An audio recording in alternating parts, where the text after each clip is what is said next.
বিরতির পর স্বাগত। ইতিমধ্যেই কংগ্রেস তার সংগঠন মজবুত করতে মরিয়া, বিভিন্ন জায়গায় তারা সভার আয়োজন করছে। ঠিক তেমনি আজ দেখা গেছে ত্রিপুরা প্রদেশ কংগ্রেস ভবনে সমস্ত জেলা সভাপতি এবং ব্লক সভাপতিদের নিয়ে এক গুরুত্বপূর্ণ রুদ্ধদ্বার বৈঠকের আয়োজন করে। আগামী 24শে ডিসেম্বর কর্মসূচি রয়েছে তাদের বিশাল, আর সেই কর্মসূচিকে সামনে রেখেই মূলত এই বৈঠকের প্রস্তুতি বলে এখনো পর্যন্ত জানা গেছে। আজকের এই বৈঠকে উপস্থিত ছিলেন প্রদেশ কংগ্রেসের সভাপতি আশিস কুমার সাহা, উপস্থিত ছিলেন বিধায়ক সুদীপ রায় বর্মন সহ কংগ্রেসের নেতৃত্বরা।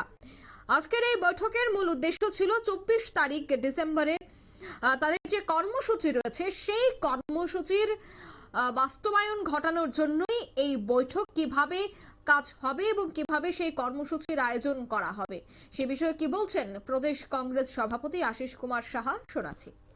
আমাদের এআইসিসি সম্পাদক, ত্রিপুরা রাজ্যের ইনচার্জ ক্রিস্টোফার তিলকজি, রাজ্যের সবকটি সাংগঠনিক জেলা 9টি সাংগঠনিক জেলা এবং ব্লক স্তরের মিটিং সম্পন্ন করে আজকে আমাদের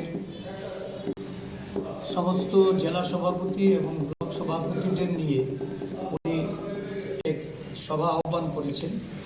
এই সভার মাধ্যমে আগামী দিন আমাদের সাংগঠনিক জেলা ব্লক স্তরের বিভিন্ন দলীয় সংগঠনের বর্তমান যে রূপরেখা এবং এর মধ্যে এডিশন ইনক্লুশন যা যা প্রয়োজন সেগুলি সম্পর্কে বিস্তারিত আলোচনা করবেন। আপনারা জানেন যে আমরা আগামী জানুয়ারি মাস থেকে আমাদের আন্দোলন কর্মসূচিতে আমরা আমাদের দলকে সক্রিয় ভূমিকায় আমরা অবতীর্ণ করার উদ্দেশ্যে জানুয়ারির 5 তারিখ থেকে ফেব্রুয়ারি 16 তারিখ অবধি সব কয়টা বিভাগ এবং আমাদের শাখার সংগঠন, আমাদের সেলগুলিকে তাদেরকে নিয়ে কর্মসূচিতে আমরা যুক্ত হয়েছি। এই কর্মসূচিগুলি যথাযথভাবে যেন আমরা বাস্তবায়িত করতে পারি, রাজ্যের বিরাট অংশের মানুষকে সংগঠিত করে এই কর্মসূচির সঙ্গে যুক্ত করা।